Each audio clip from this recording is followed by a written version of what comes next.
Uçaklar dünyanın herhangi bir yerinde insanlar alıp kaçırıyor, havada işkence yapıyor. Bu emeller için Türkiye'den de gerçekten çocuklar kaçırılmış olabilir mi? Türkiye'de günde şu an ortalama tahmini 32 çocuk kayboluyor. Sadece bu ritüeller için çocuk toplamıyorlar. Aynı zamanda üstün yetenekli çocukları da arıyorlar. Dünya sistemi, güç, para, şöhret onların elinde. Onların onayı olmadan bir yere gelemezsiniz. Kubbe veya piramit şeklinde bir yapı varsa bilin ki orası bir ritüel mekanıdır. Beyaz Saray'da bunlardan en büyüğü. Tüm bunların diyorsun Mossad'la ilintisi var. Bu bir Mossad operasyonu mu? Jeffrey olayında bilinmeyen bir şey daha var. Bu adam genetik mühendislikle ilgileniyordu. İnsan ırkını değiştirmek üzerine çalışıyordu. Çocukların maalesef bir takım durumlara kurban edildiği bu tünellerden fazlaca var mı? Kongre binasında Beyaz Saray'ın altında da benzer tünellerin olduğu söyleniyor. Ben sadece 2 soru soracağım sana. Başlangıç için sonra bunları açacağız. Bu New York'ta bulunan sinagogdaki tüneller var ya, içinden de kan donduran Evet. şeyler çıktı, kanlı yataklar çıktı. Bu yeraltı tünellerinden çocukların maalesef bir takım durumlara kurban edildiği bu tünellerden fazlaca var mı? Şöyle söyleyeyim, bu haber ilk ortaya çıktığında biraz temkinli olduk. Hani olabilir bu iki farklı gücün iç çatışmasından ortaya çıkan bir durum olabilir. Şimdi neticede İsrail'e karşı olan Ortodoks Yahudileri de var. Acaba bu mu dedik ama aslında değil. Şöyle söyleyeyim, Siyonizmin tarihine, kökenine, inanç kökenine, ideolojisine baktığımızda bunu bilen insanların hiç de yadırgamadığı, gayet normal karşıladığı, çünkü bundan beslendiklerini görecekler. Yeraltı tünellerinin onlar için çok önemli bir anlamı var. Sadece işin gizli yürütülmesi anlamda değil. Yeraltı onlar için bir alemi temsil ediyor. Orada negatif bir enerji var. Sadece New York'taki sinagogda değil, geçen sene Amerikalı bir ünlü rahibin de söylediği gibi Kongre binasında Beyaz Saray'ın altında da benzer tünellerin olduğu söyleniyor. Ve Ya bu birçok yerde gerçek bu. mi? Evet, evet. Bu şöyle söyleyelim. Büyük bir buzdağının sadece ucunun ucu diyebiliriz. Aman Biz yıllarca bu insanların beslendiği ideolojiden bahsettik. Yaptıkları sapkın ayinlerden, ritüellerden bahsettik. Ama bunu hep bir fantezi olarak, bir komplo olarak değerlendirdiler. Ama bugün gerçek olduğu, mahkemelere, davalara yansıdığı, tanıklarla bunların belgelendiğini düşünebiliyor musunuz? izleyicimizin bu yayını neden izlemesi gerektiğini anlatan soru. Bu emeller için Türkiye'den de gerçekten çocuklar kaçırılmış olabilir mi? Şöyle söyleyeyim. Türkiye'de çocuklar kaçırılmadı diyemez kimse. Öyle söyleyeyim. Bunun aksini kimse iddia edemez. Dünyanın birçok yerinden götürüldü. Daha önceki yıllarda şu Amerika'nın El-Kaide tuttuğu bir ada vardı. Orayla ilgili Guantanamo. Guantanamo belgeleri sızdı. O belgede şu çıktı ortaya. CIA'ya ait uçaklar dünyanın herhangi bir yerinde insanlar alıp kaçırıyor, havada işkence yapıyor ve birçok şey yaptırdığı ortaya çıktı. Bunu da Amerikan üstlerinden yaptılar. Amerikan üstlerinden insanlar transfer ettiler, götürdüler. Amerikan üsleri birçok karanlık iş için kullanılıyor maalesef. Amerikan üsleri birçok karanlık iş için kullanılıyor. Ülkemizdeki Kesinlikle. Amerikan üssünü de bunun içine katıyor musun? Hiçbiri bunun dışında değil. Hiçbiri bunun dışında değil. CIA'nin girdiği, parmağının olduğu her yer şüpheli. Öyle söyleyeyim. Tamam, buraya da birazdan döneceğim. Türkiye'de yılda Evet. kaç çocuk kaçırılıyor, kaç çocuk kayıp, bunların hepsine bakacağız. O İncirlik üssüne de bir değineceğiz. Adana'yla da ilintisi Evet. olan durumlar var. Evet. Birinci soruma tekrar dönüyorum. Kitaplarını da yazmış biri olarak dünyada da, hatta Beyaz Saray'da, Kongre binasının altında da o tünellerden var diyorsun. O tüneller hangi maksatla kullanılıyor? Evet. Tüneller hem ritüellerle hem de gizli giriş çıkışların yapılması için kullanılıyor. Birçok aslında mimari yapılara bakarak, mimari yapıların tasarımına bakarak orada ritüel yapılıp yapılmadığını anlayabilirsiniz. Kubbe veya piramit şeklinde bir yapı varsa bilin ki orası bir ritüel mekanıdır. Evet, Beyaz Saray'da bunlardan en büyüğü. Aa, Evet. Kubbe şeklinde olması hasebiyle mi bunu söylüyorsun? Kubbe veya piramit, çünkü amaç şu: o şeytani ritüelle yapılan, ortaya çıkan enerjinin dünyaya yayılması için yapılır. Tıpkı bizde camilerde yapılan ibadeti, orada oluşan o pozitif enerjinin dünyaya yayılması için kubbe şeklinde tasarlanmış ya. Bunun zıttını düşünün. Bu yapılar, bu özelliğe sahip, mimari özelliğe sahip yapıların amacı orada şeytani ritüellerin yapılması ve oradan çıkacak enerjinin, karanlık varlıkların dünyaya yayılması. New York'ta çıkan yeraltı tünellerinden sonra şu an Amerika'da, Batı'da Siyonizmin tarihi hakkında çok ciddi araştırmalar yapılıyor ve karşılaşılan sonuçlar insanların kanını donduruyor. Öyle söyleyeyim. Mesela bir kanlı fıçı olayı duyduk biz. Ben daha önce açık Evet. söyleyeyim bilmiyordum. Ama çocukların yine kullanıldığı bir kanlı fıçı olayı var. Bu böyle masalsı bir şey falan, korkutucu bir hikaye değil, gerçek galiba. Ya buna benzer başka, şöyle söyleyeyim. Şimdi dünyayı yöneten güçlerin inancı pagan. Paganizmde tamamen insan acılarından, insan kanıyla beslenen tanrılardan oluşuyor. Bunları tapınarak, bunlara tapınma temelli bir inançtır. Mesela kentlerin hasır adam ritüeli vardır. Hasırdan büyük bir adam yaparlar, içine insanları doldururlar ve ateşe verirler. Yine bal tanrısı, metalden yapılmış bir boğa heykeli düşünün, içine insan doldururlar, altına ateş yakarlar ve o insanlar orada kaynaya kaynaya yanarak can verirler. Şimdi bunlar negatif enerjiyle beslenmiş. Bu onların bir gerçeği. Bugüne kadar anlattık ama maalesef hep bir efsane, şehir efsanesi olarak algılandı. Bugün işte bunu gerçek olduğunu görüyoruz. Örneğin Stanley Kubrick'in Gözleri Tamamen Kapalı filmi, o film çok böyle kesilmiş, tıraşlanmış haline rağmen o kadar çok şey anlatıyor ki izleyebilen, midesi sağlam olan insanlar film +18 izleyebilirler. Bu yapının ne olduğuna, nasıl işlediğine dair küçük ipuçları. Küçük ipuçları diyorum çünkü o kadar daha vahim bir tablo var ki ortada. Çok daha vahim bir tablo. Bilmeyen izleyicilerimiz için biraz bilgi verelim. Jeffrey Epstein sıradan bir ailenin çocuğu, biraz da sorunlu bir yaşamı var. Sonra bir anda Amerika'nın çok zenginleriyle bir araya gelip işler kuruluyor. Önce finans sektörüne giriyor. Sonrasında Ghislaine Maxwell'le tanışınca zaten bu işler başlıyor. Şu an davaya konu olan, ifşa edilen görüntüler başlıyor. Ghislaine Maxwell kim? İngiltere'de önemli bir medya devinin kızı. Babası Robert Evet. Maxwell de şaibeli bir gemi kazasında, bilmiyoruz kaza mı, hayatını kaybediyor. Bunlarla ilgili o belgeseli izleyenler zaten adam manyak, sapık, bunları yapıyor. Bu kadın nasıl bunun yanında ve bunlara nasıl izin vermiş? Hatta var olan, onları bir örgüt olarak tanımlarsak o örgüte maalesef genç kızları ağlarına düşürerek götüren kişi de Ghislaine Maxwell. Yani sevgilisi, hayat arkadaşı Jeffrey Epstein'in. Tüm bunların diyorsun Mossad'la ilintisi var. Bu bir Mossad operasyonu mu? Şöyle, Mossad'ın ismi zaten davaya yansımış. Yani bu bir şey değil, iddia veya spekülasyon değil, yani bir tahmin de değil. Bu davada Mossad'ın adı geçiyor. Şöyle, siz anlattığınız ama ben bazı detayları daha anlatayım. Jeffrey fakir bir aile çocuğu, öğretmenlik dahi yapmış. Daha sonra ekonomiye geçmiş.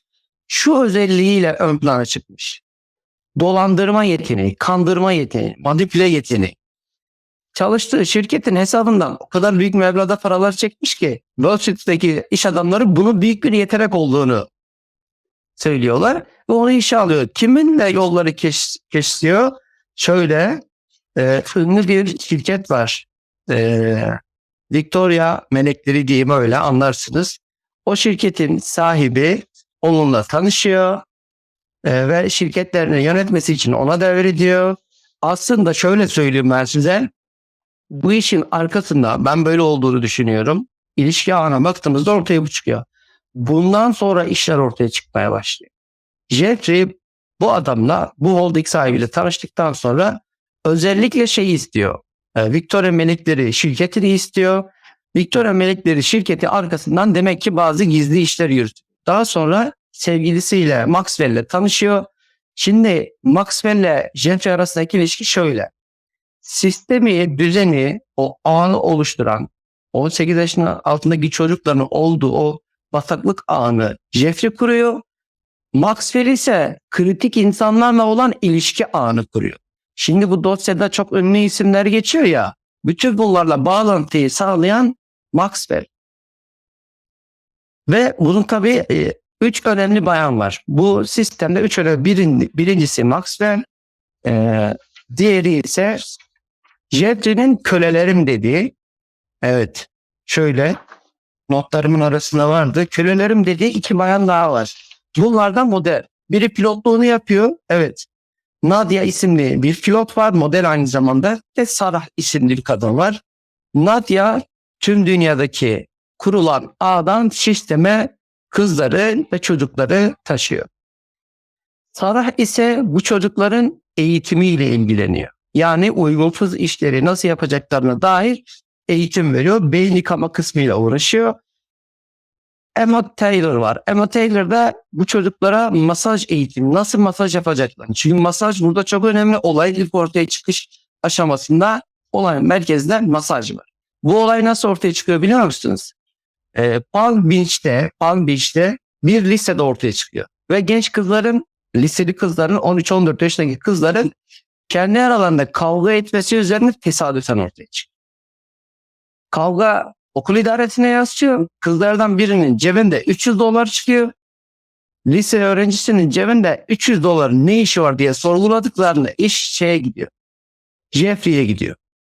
Kızlar bu paranın Jeffrey tarafından kendilerine verildiği özel bir malikanede Jeffrey'e masaj yaptıklarını, Jeffrey'nin bunlar arasında seçtiklerini özel işlerde kullandıklarını söylüyorlar. İş bu şekilde polise, savcılığa yansıyor. Ama bunu daha sonra tekrar sümenezatı ediyorlar. Bölge savcısı, ismini buraya yazmıştım. Evet, Acosta. Bunların hukuki koruyucusu bölge savcısı Acosta. Bu görevi bu. Bunları korumak. Sürekli sümen altı ediyor ve onları koruyor. Şöyle söyleyeyim. Herkes Jeffrey'nin adasından bahsediyor ama adadan önce ülkenin ıssız yerlerine kurduğu başka malikaneleri de var. Bu malikaneleri, bu sistemi kurması için parayı veren yine Victoria Melekleri şirketinin sahibi tarafından finanse ediliyor. İşin para babası, parayı sağlayan finansman kısmını yapan bu iş adamı. Les Dexter bu işin finans ayağını oluşturuyor. Daha sonra Virgin Adalarında, Karayip Adalarında 2 ada. Herkes bir adadan bahsediyor ama orada 2 ada var.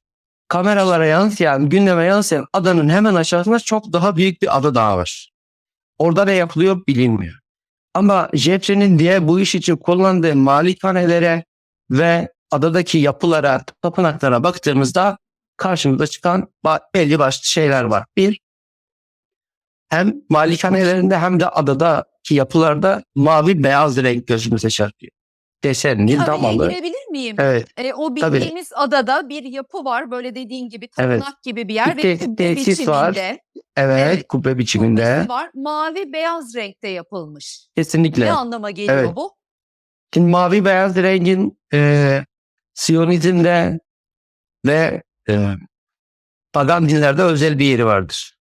Keltler mavi rengi kullanırlar. Yine Amerikan yerlileri, antik Amerikan yerlileri mavi rengi kullanırlar. Mel Gibson'ın Apocalyptus filmini izleyenler görmüşlerdir. Orada tanrılarını adadıkları kurbanları maviye boyarlar. Yine Avatar filminde 4-5 metre boyundaki varlıklar mavi renklidir. Yine şirinler diye bize tatlı böyle minik böyle minnoş varlıklar mavi renktedirler. Sadece içlerinden biri kırmızı bir elbise takar. Bu da tabii ki kimi temsil eder? Mitras'ı yani Nemrud'u temsil eder. O 99 varlık filmi izleyenler bilirler. Şirinler bir bölümde bir seride şey yaparlar. Bazı kristalleri bir araya getirerek zamanda yolculuk yapmaya çalışırlar. Yani Mitras da ne? Mitras da zamanda yolculuk yapar. Mitrasçılar Mitras'ın zamanda yolculuk yaparak dünyanın sonuna doğru tekrar ortaya çıkacağı tıpkı Siyonistlerin Mesih inancı gibi. Bunlara baktığımızda aynı noktaya dayanıyorlar. Mavi, beyaz renkleri mavi kanı ve tapındıkları tanrıların rengini temsil eder. Ali peki şunu merak ediyorum ben. yani bunu bu konuyla henüz tanışmış olanlar için bazı soruları çok basit düzeyde tutuyorum anlaşılabilsin diye. Hani istihbarat servislerinin bal tuzağı vardır ya, kadınlar kullanır Evet, evet, tuzaklarda. evet. Burada çok daha fenası yapılmış. İşin içinde işte genç kadınlar, çocuk diyebileceğimiz yaştakiler. Bunların sapkınlıklarına hizmet edecek her yaşta kadını, çocuğu orada tutuyorlar zaten. Evet. Yani daha biz şöyle mi anlamalıyız Ali? Bir takım insanlara şantaj yapmak için oraya, o adaya çekildiler ve o şantajlar kendi işlerini kolaylıkla halledebilmek için, susturulmak için bir gün kullanılmak üzere kayıt altına mı alındılar? Böyle mi anlayalım? Kesinlikle. İşin iki boyutu var Ferda Hanım. Bir, ritüel inanç boyutu var. Çünkü o adamlar sadece bazı sapkınlıklar için gelmiyorlar oraya. Oraya ritüel için geliyor. Ama aynı zamanda bunlar kayıt altına alınıyor. Tanıkların ifadesine göre o adadaki tuvaletten banyoya kadar adanın her yeri kameralarla kayıt altında. Her yeri. Oradaki insanların her halini kayıt altına alıyorlar. Bakın siz basit bir mafya filmi izleseniz dahi, bir yeraltı dünyasını anlatan filmi izleseniz dahi insanları, karanlık güçlerin, yeraltı güçlerinin insanları kontrol altında tutabilmesi için, boyunduruğu altına alması için bu yönteme başvurduklarını görüyoruz. Onlar bunu yapıyorsa dünyayı yöneten güçler bunu hayli ve çok daha kapsamlı ve profesyonel bir şekilde yapacaklardır. Jeffrey sadece bunlardan bir tanesi ortaya çıktı ve susturulması için feda edildi. Öyle söyleyeyim yani. Büyük bir zincirin sadece bir halkası. Başka Jeffrey Epstein'ler de olabilir mi? Kesinlikle. Kesinlikle. Ben şunu merak ediyorum. Dünyadaki bu katliama sessiz kalan bazı Batı ülkeleri de aynı şantaja maruz kalıyor olabilir mi? O yollardan geçmeden o makamlara gelemezler. Evet. O yollardan geçmeden, sadakatlerini sunmadan CEO olamazlar, ünlü olamazlar, politikacı olamazlar. Kesinlikle. Şart bu. Çünkü onları oraya getiren güç bunu emrediyor. Bunu yapmalarını emrediyor. Şunu anlıyorum. Ortada bir şantaj durumu olmasa bile dünyada kimi liderler başa getirilen bu Evet. demokrasiyle gelmiş gibi gözükebilir diyorsun. Hollywood ünlüleri diyebiliriz. Bir takım ünlü şarkıcılar. Bunlar konserlerinde de mesajlarını verirler. Bazı sembollerle biz bunları biliyoruz. Evet. İnanmayanlar varsa bu gözle bir daha izlesinler. Bunlar zaten onlara, yani bu şeytani kesime biat ettikleri için mi ünlü ya da lider oldular? Elbette biat etmeden ünlü olamazlar. Neden? Çünkü dünya sistemi, güç, para, şöhret onların elinde. Onların onayı olmadan bir yere gelemezsiniz. Sizin adınızı kara listeye aldıklarında medyaya çıkamazsınız. Kitaplarınız çok satanlara giremez. Ünlü olamazsınız. Şarkılarınızı insanlar, milyonlar dinleyemez. Her yerde kısıtlama getirilir size. Kapıları açacak olan da onlardır. Bu şartla sizi ünlü yaparlar. Birçok Hollywood yıldızı veya ünlü şarkıcı şeyden bahseder, ruhlarını satmaktan bahsederler. Bu işte, bu sisteme ruhlarını satıyorlar. Biz Işık Kızıltuğ'la bir yayın yaptık. Bilmiyorum izleyebildin mi? Demişti ki ben dünyada Adem'den gelmeyenler mi var diye sormuştum. Evet demişti. İblis geninden, şeytan soyundan bahsetmişti. Bu anlattıkların bu soyla mı ilintili peki? Şöyle, bu anlattıklarımız neyi ortaya çıkarıyor? Bunların inandıkları inanç sistemini, ideolojiyi ortaya çıkarıyor. İnsan kanından beslenen üstün ırk ideolojisi ortaya çıkıyor. Üstün ırk ideolojisine baktığımız zaman Siyonizm'den nereye dayanıyor? Ta nereye gidiyor? Levillere, Babil kardeşliğine gidiyor. Babil kardeşliği nereye gidiyor? Babil'e gidiyor. Mezopotamya'ya gidiyor. Orada ne var peki? Babiller kimin devamı? Sümerlilere gidiyor iş. Peki Sümerler kimle ilişkili? Anunnakilerle ilişkili. Üstün ırk söylemi Anunnakilerle yeryüzüne yayılmaya başladı. Anunnakilere baktığımızda yine ne güneş tanrısı inancı, güneş tanrısı temelli bir inanç ortaya çıkıyor. Anunnakiler kim? Mavi renkli, 5 metre boyunda devlerden oluşan, başka gezegenlerden geldiği, Nibiru'dan geldiği söylenen, ama ben aslında bunların metafizik varlıklarla melezlenmiş, genetik mühendislikle birleştirilmiş varlıkların bir soy, bir ırk olduğunu düşünüyorum. Lemurya Adası'ndan buraya geldiklerini ta Atlantis'e dayanır bunlar. Anunnakilerin soyu aslında Atlantis'e dayanır. Atlantis yıkıldığı zaman, battığı zaman bunların kalıntıları kolonilerinin bulunduğu Mezopotamya toprakları, yani bugünkü Babil veya Irak topraklarında kalıyor. Bu üstüne söyleme oradan çıkıyor. Şimdi Yahudiler Babil sürgününde bunlarla temas haline giriyor. Aslında Yahudilerin kanına bu zehrin girdiği yer, bulaştığı yer Mısır topraklarıdır. Hazreti Yusuf döneminde Mısır'a gidiyorlar ya. Şimdi Mısır, Firavunlar Anunnakilerin kolonisi. Oradaki Firavunlar bu soydan geliyor. Anunnakiler soyundan geliyor.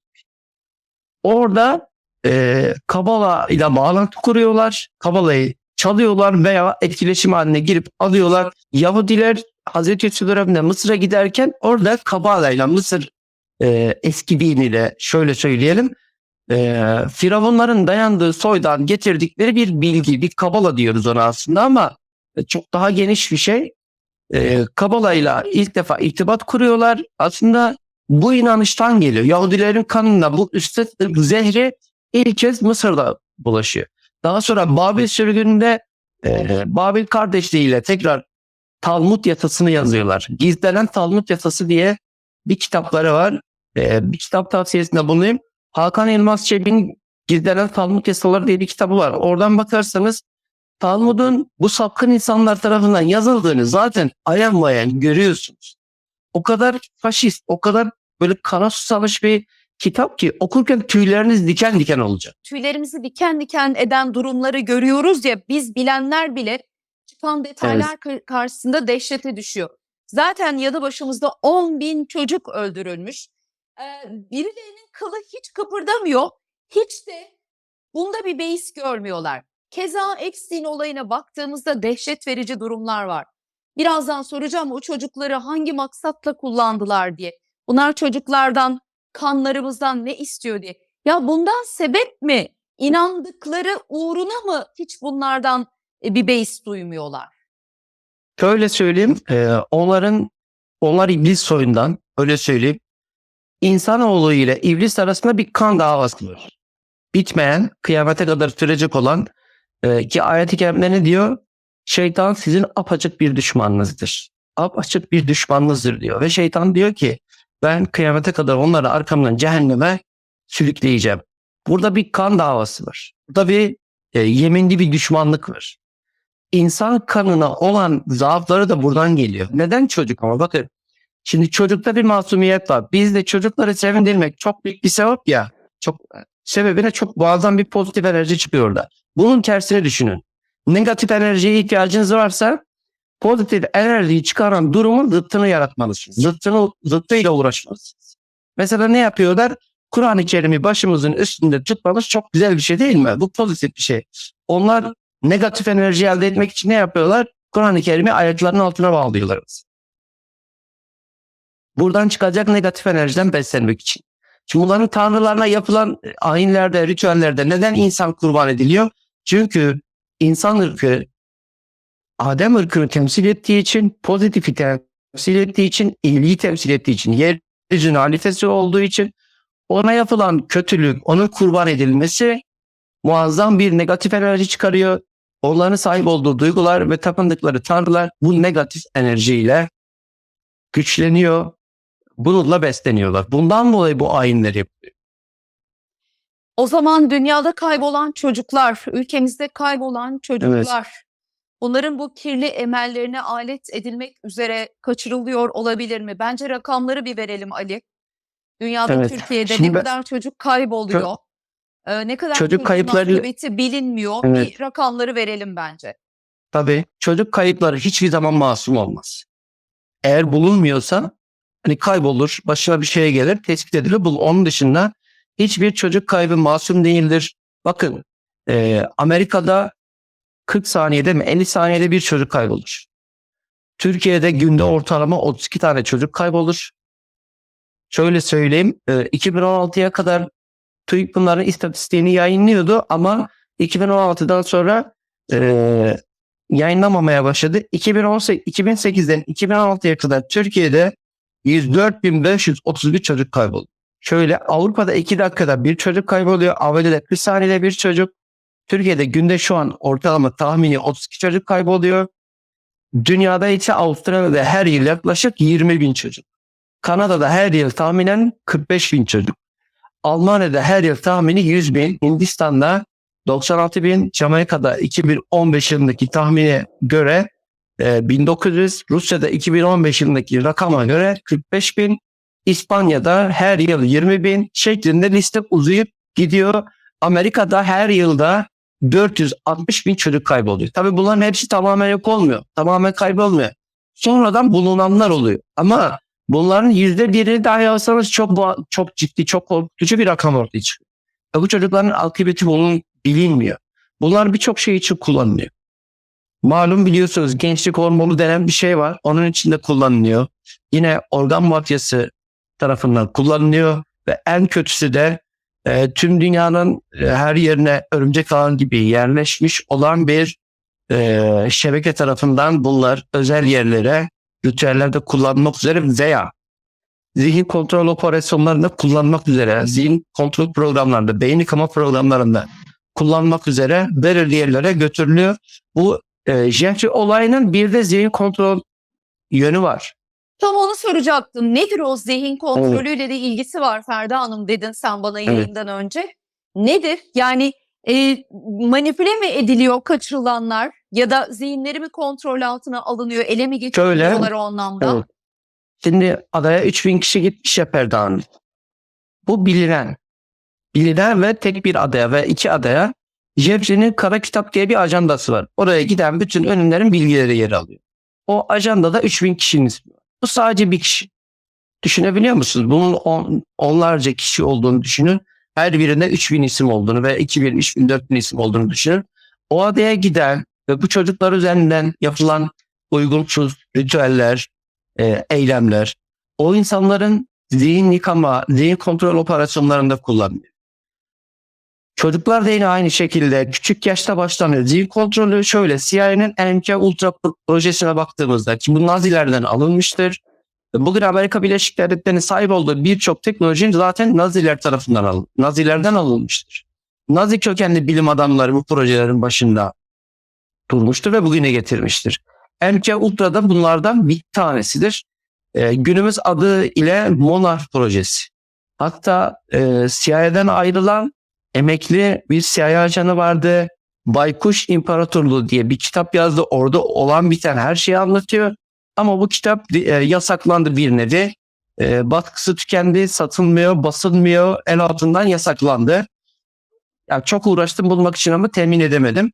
Orada sistemin nasıl işlediğini anlatıyor. Şimdi o sistemin nasıl işlediğini bilenler işte bu Jeffrey olayına çok şaşırmıyor. Şahsen ben tamam çok üzülüyorsunuz, ürperiz, şaşırmıyor. Çünkü sistemin böyle olduğunu çok iyi biliyorum. Sistem bu şekilde işliyor. Çocukların oraya götürülenlerin zihinleri mi kontrol ediliyor? Kesinlikle. Sistem nasıl işliyor? Şimdi böyle gözden uzak malikanelerde veya adalarda orada çok özel programlar uygulanıyor. Çocuk zihni yıkanacak, ileride önemli bir konuma getirilecek kişi çocuk yaşta alınır. Zihin yıkama programına alınır. Zihin yıkama programının temeli şudur. Cinsel ve şiddet olaylarına maruz bırakılarak zihninde, beyninde, bilincinde bir travma yaratılır. Ama çok şiddetli bir travma yaratılır. Bu travmanın neticesinde kişinin bilinci yırtılır, ikiye ayrılır, bilinci bölünür. Neden peki zihnimiz bunu yapar? İnsan psikolojisi kendini devam ettirmeye yöneliktir. Yani hayatını stabilize etme ve devam ettirmeye yöneliktir. Bu acıyla, bu stresle, bu travmayla yaşayamayacağı için bilincini bölüyor, birini arka plana atıp saklıyor, normal kişiliğiyle devam ediyor. Şimdi bunlar ne yapıyorlar? Bölünen kişiliği kontrol ediyorlar. Nasıl kontrol ediyorlar? Şöyle kitap burada. CIA'nın zihin kontrol operasyonları. Kişinin bölünmüş, parçalanmış, travmalarla dolu kişiliğini, benliğini metafizik bir varlıkla kontrol ediyorlar. Onun aracılığıyla o varlık oraya yerleşiyor ve kişiyi kontrol ediyor. Mançuryalı aday Denzel Washington'un başrolde oynadığı Mançuryalı aday filmini izlediğinizde bunun nasıl yapıldığını, işte bir Amerikan başkanının veya bir Hollywood yıldızının veya bir CEO'nun nasıl yetiştirildiğini, geçmişinin, anılarının nasıl oluşturulduğunu, inşa edildiğini ve o kişinin zihnini nasıl kontrol ettiklerini çok güzel bir şekilde anlatıyor.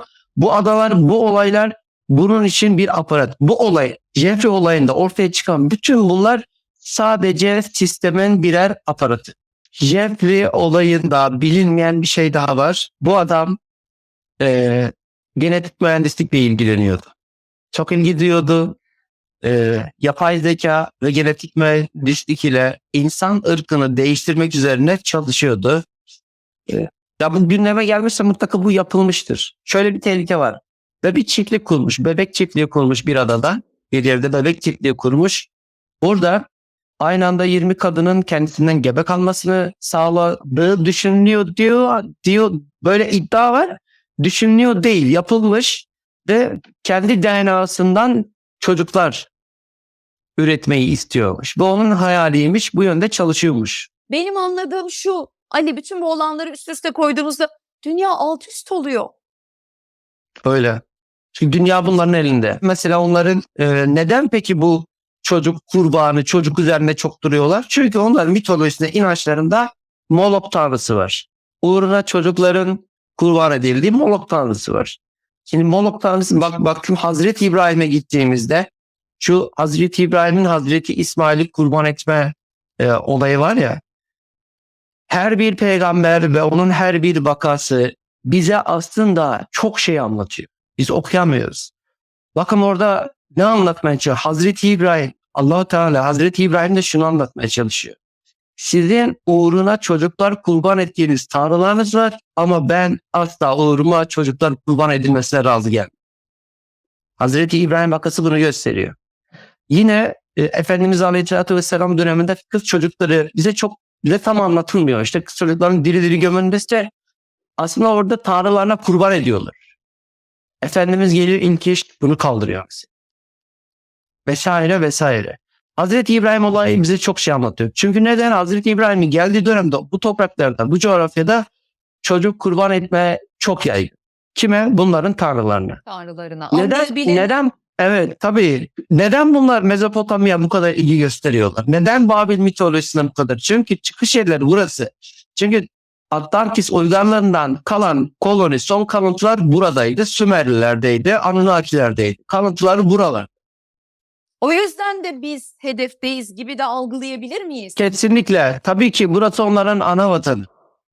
Öyle düşünüyorlar. Ülkemizden kaçırılan çocukların, kaybolan çocukların İncirlik Üssü yoluyla bu adaya ya Evet. da dünyadaki adalara, yer altına indirilmiş olmaları, götürülmüş olmaları mümkün mü? Şöyle medyaya yansıyan 1953'te İncirlik Üssü kuruluyor. İncirlik ahalisi söylüyor bizzat. Diyor ki o dönemde Amerikalı askerler çarşı pazardan bir eşya alır gibi bizden çocuk alıyordular, istiyordular. Kimileri çocuklarını veriyordu, kimileri vermiyordu. Parayla çocukları satın alıyorlarmış ve İncirlik üstünden Amerika'ya götürüyorlarmış. Hemen yani benim aklıma şu geldi. Parayla satın alıyorsa demek ki parayla satın almadan kaçırma yoluyla, mafyalar aracılığıyla bunlar götürülebilir gayet, yani bu ihtimal dahilinde. Bir de bir olay vardı. Ben de böyle yarım yamalak hatırlıyorum ama şimdi sen söyleyince aklıma düştü. Esra Erol'un programında bir Evet, ebe hanım çıkıp konuşmuştu. Çalıştığı yıl aralıklarında kaybolan Adana Doğum Meydan Hastanesi'nden, Hastanesi'nden galiba evet.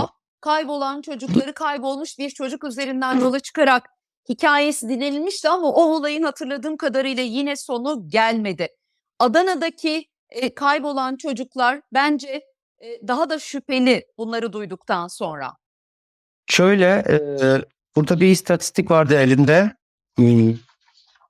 Hangi şehirlerde kaç tane çocuk gidiyor, kayboluyor onunla ilgili. Lütfen bir bakalım.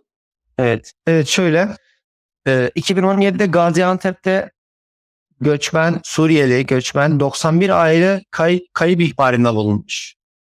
Sadece bir yılda 691 aile.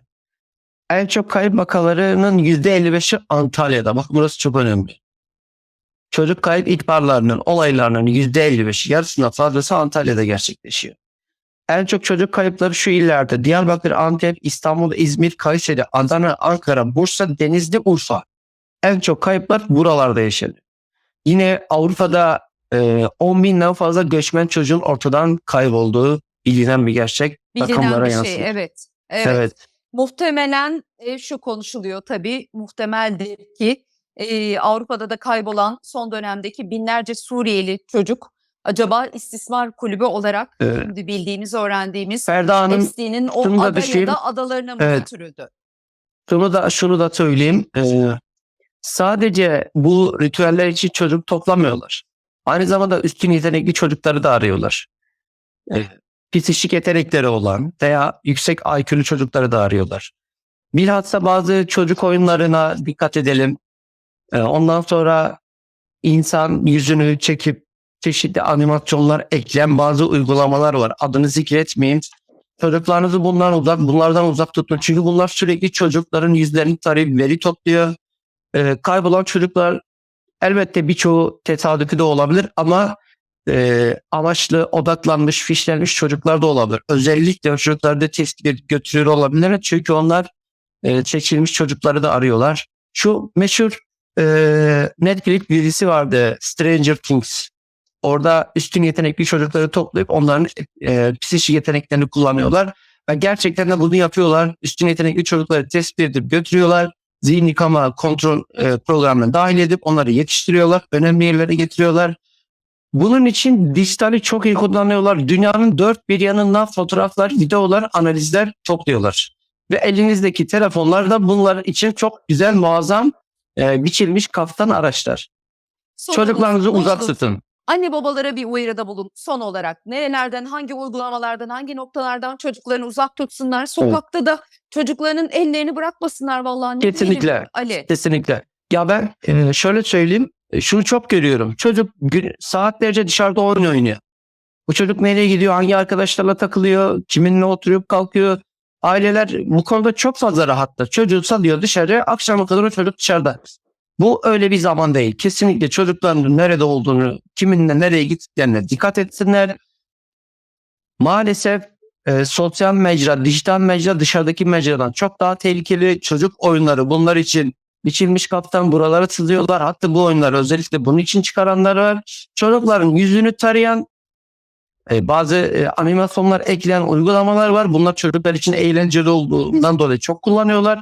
Bunlardan uzak tutsunlar. Telefonlarının ön kameralarını kapatsınlar. Çocuklarını telefonla ve bilgisayarla, internette asla baş başa bırakmasınlar.